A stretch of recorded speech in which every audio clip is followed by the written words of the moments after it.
லேட்டஸ்டாக அதிமுகவுடைய பொதுச் செயலாளரான திரு எடப்பாடி பழனிசாமி மாற்று கட்சியில இருந்து நம்ம அதிமுகல இணைபவர்களுக்கு நம்ம உடனடியாக முக்கியமான பதவி கொடுத்துடக்கூடாது, பரிசீலிக்கணும், அதுக்கப்புறம் தான் நம்ம வாய்ப்பை கொடுக்கணும் அப்படின்னு பதிவு செஞ்சிருக்காருங்க மாவட்ட செயலாளர்கள் கூட்டத்துல. என்ன காரணம் அப்படின்னு பார்த்தா, இங்க அதிமுகல முக்கிய பொறுப்புல இருந்த திரு நிர்மல் குமார் இப்ப தாவேகாவுக்கு அவர் தாவி இருக்கிறார். இதை ஒட்டி தான் அவர் அப்படி பேசியிருக்காரு அப்படிங்கிறாங்க. அது மட்டும் இல்லாம திரு விஜயுடைய நகர்வுகளையும் பார்க்கறாங்க. இளைஞர்களுக்கு அதிக வாய்ப்பு கொடுக்கறதால நம்ம கட்சியில இருந்து யாரும் அந்த பக்கமும் தாவிடக்கூடாது. அதே நேரத்துல பிரதானமான எதிர்க்கட்சி அப்படின்னு நம்ம ப்ரூவ் பண்ணி ஆகணும். சோ மக்களுக்காக களத்துல தீவிரமா செயல்படுங்க. அப்பதான் தேர்தல் நெருங்குற நேரத்துல நம்மை நோக்கி பலரும் வருவாங்க அப்படிங்கிறதையும் பதிவு செஞ்சிருக்காரு. இன்னொரு பக்கம் திமுகக்குள்ளாரையும் இளைஞர்களுக்கு நிறைய வாய்ப்புகள் கொடுக்கணும் அப்படின்னு அழுத்தங்கள் வர தொடங்கி இருக்குங்க.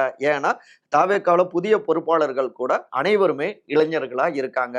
சோ அரசியல் களம் சூடு பிடிக்குது அப்படிங்கிறாங்க அரசியல் வல்லுநர்கள்.